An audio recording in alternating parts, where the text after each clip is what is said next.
Guangxi Zhuang Autonomous Region in southern China, bordering Vietnam, is home to one of the most iconic landscapes on Earth.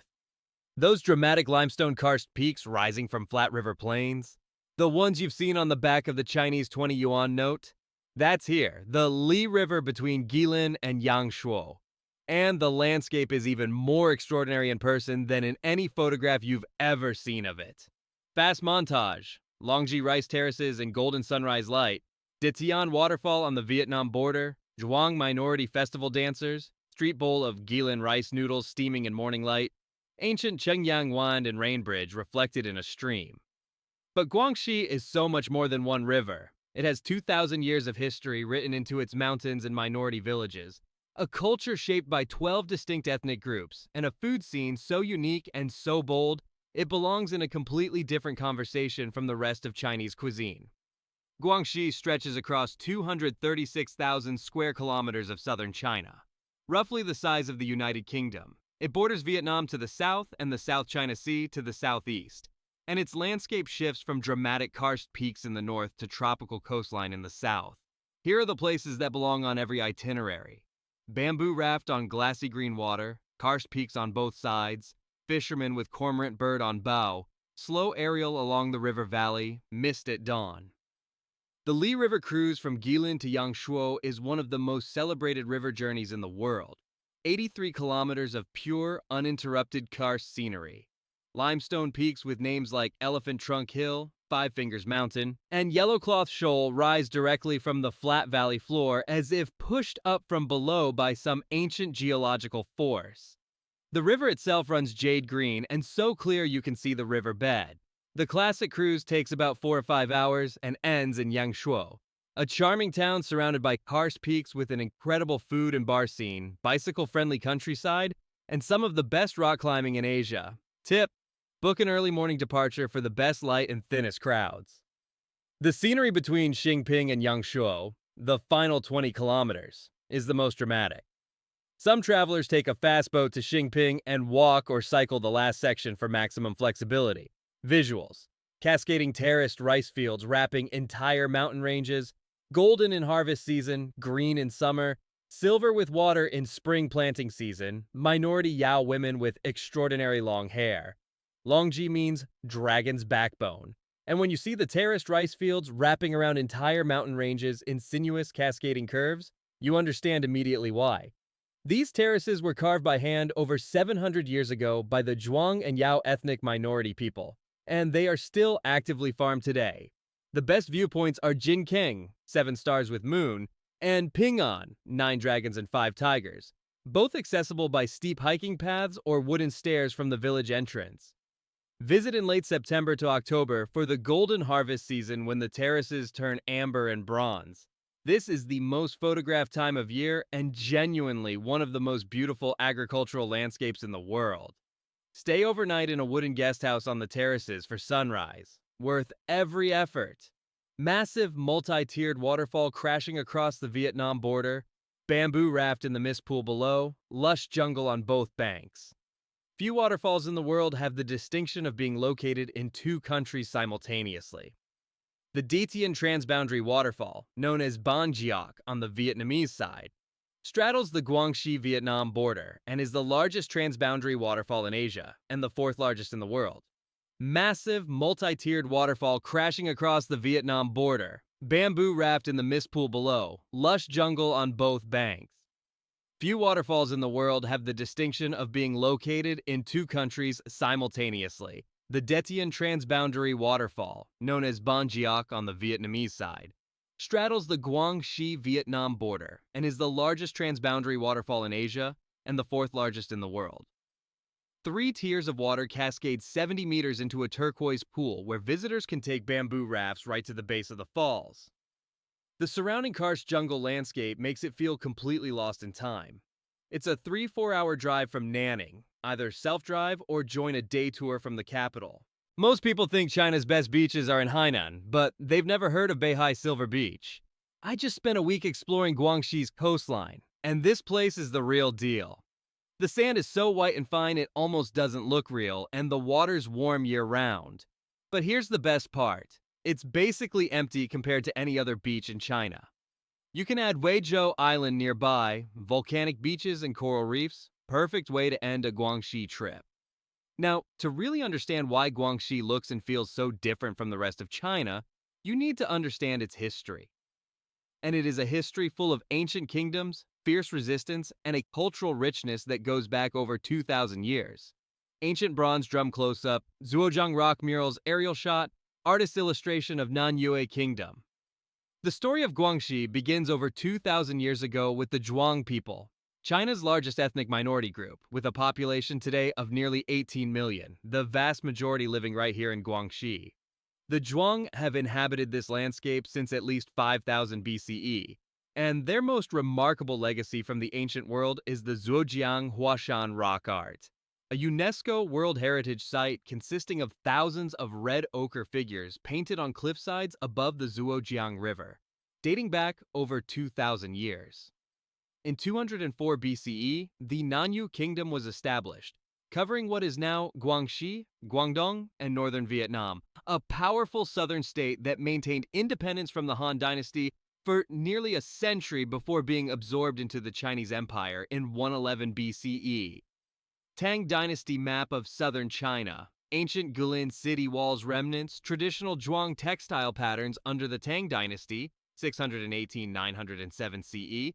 Guangxi was gradually incorporated more deeply into Chinese administration, but the region's diverse ethnic populations, including the Zhuang, Dong, Yao, Miao, and 10 other minority groups, maintained distinct languages, customs, and governance structures that Chinese imperial authorities repeatedly struggled to fully control. This was not a region that was simply absorbed. It negotiated its identity across centuries. Guilin became an important administrative and cultural center during the Tang era, and its karst landscape inspired generations of Chinese poets and painters. The Tang poet Han Yu wrote of the Li River. The river forms a green silk belt. The mountains are like jade hairpins, a line that has defined how the Chinese have thought about this landscape for over 1,000 years. Historical paintings of Taiping Rebellion, Jintian village site in Guiping, illustration of Hongshu Quan. The most seismic event in Guangxi's modern history, and one of the most consequential events in all of 19th century world history, began right here in 1850. Hongshu Quan, a Hakka Chinese man from Guangxi who believed himself to be the younger brother of Jesus Christ, launched the Taiping Heavenly Kingdom Rebellion from the village of Jintian in Guiping County. What followed was the Taiping Civil War, the deadliest civil war in human history, lasting 14 years and killing an estimated 20 to 30 million people. The Taiping forces swept north and east, capturing Nanjing and controlling vast swaths of southern China before being finally crushed in 1864 with the help of Western military officers, including the British General Charles Gordon. The rebellion began here in these mountains, among people who felt pushed to the absolute edge of endurance by poverty, corruption, and discrimination. 1949 archival footage, modern Nanning skyline, ASEAN summit imagery, Minority Culture Festival. In 1958, Guangxi was designated the Guangxi Zhuang Autonomous Region, giving official recognition to the Zhuang as the dominant indigenous people of the region, with rights to maintain their language and cultural practices. Today, Zhuang is taught alongside Mandarin in local schools, and the province celebrates its 12 recognized ethnic minorities as central to its identity rather than marginal to it. Modern Guangxi has also emerged as China's primary gateway to Southeast Asia. Nanning, the capital, hosts the annual China-ASEAN Expo and has developed rapidly as a trade and logistics hub connecting China to Vietnam, Laos, and beyond.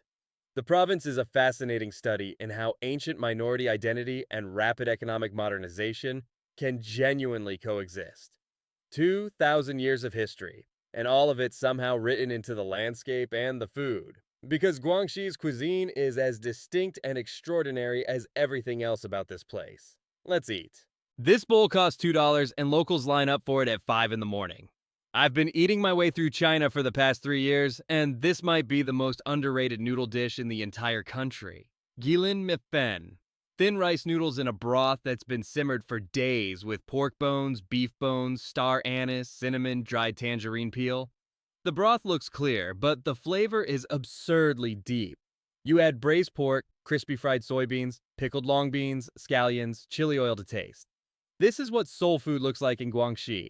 Every noodle shop in Guilin has its own broth recipe, often passed down through generations, and locals are fiercely loyal to their favorite. A bowl costs about 10-15 yuan, under $2. Eat it for breakfast the way locals do, at a standing counter with the morning light coming through the door. This is one of the great simple pleasures of traveling in China. Clay pot of duck pieces simmering in dark beer broth with ginger, chilies, and scallions, served at a wooden table in a simple restaurant. Pijiuya, beer duck, is Yangshuo's most famous dish and a Guangxi staple. Duck pieces are braised low and slow in local beer with ginger, dried chilies, green peppers, and fermented black beans until the meat falls from the bone and the beer reduces into a rich, savory, mildly spicy sauce. It's earthy, warming, and completely addictive. Order it at any restaurant along West Street in Yangshuo, or better, at a family restaurant in the countryside, served with steamed rice and a cold beer of your own. Bubbling pot of snail broth, dried rice noodles rehydrating, toppings of pickled bamboo shoots, wood ear fungus, peanuts, chili oil, fresh scallions, the finished bowl steaming and fragrant luosi fen, snail rice noodles, is Guangxi's most famous export food and has become a national obsession across China in the last decade.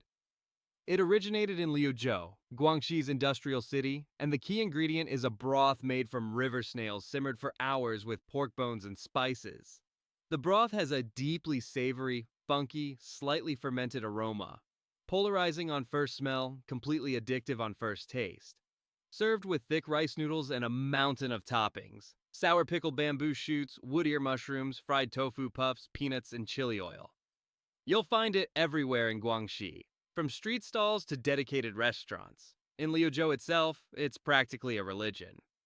Zhuang minority sticky rice and five-color glutinous rice bamboo steamer of sticky rice dyed in 5 natural colors: black, red, yellow, purple, and white, served at a minority festival table wrapped in banana leaves. At Zhuang minority festivals, and increasingly at restaurants catering to tourists, you'll encounter Wusei Nuomi Fan 5-color glutinous sticky rice dyed naturally using plant extracts. Black from purple perilla leaves, red from sapan wood, yellow from gardenia, purple from red cabbage, white, left natural. It's served steamed in bamboo and eaten with hands, sometimes sweetened with coconut milk. It tastes gently nutty and fragrant, and it is one of the most visually beautiful foods in all of Chinese cuisine. Lipu taro with braised pork and dong minority sour dishes. Cross-section of layered taro and pork belly in a clay pot. Glistening amber. Then a wooden table of dong sour fish, sour meat, rice wine in bamboo cups. Lipu taro with braised pork is a Guangxi classic. Alternating layers of silky purple-fleshed lipu taro and rich pork belly, steamed in a clay pot until they melt together. The taro absorbs the pork fat and becomes something between a vegetable and a dream. In the Dong minority villages of northern Guangxi, seek out sour fish and sour pork. Meats fermented with glutinous rice and salt for months or years in sealed jars, producing a tangy, complex flavor totally unlike anything else in Chinese cooking. Washed down with dong rice wine as Terraced, served in bamboo cups. This is as deep into authentic minority food culture as you can get anywhere in China. Standing at the 20 yuan note viewpoint above the Li River at golden hour, the Karst peaks glowing amber behind them.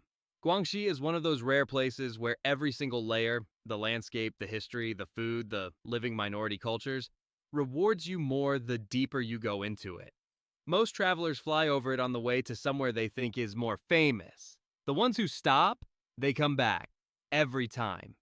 If this video helped you discover Guangxi, please hit that like.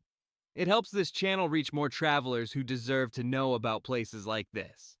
Leave your questions in the comments and I'll answer everyone. Subscribe for a new travel guide every week, and until then, Zhejian, from one of the most beautiful places I have ever had the privilege to stand in.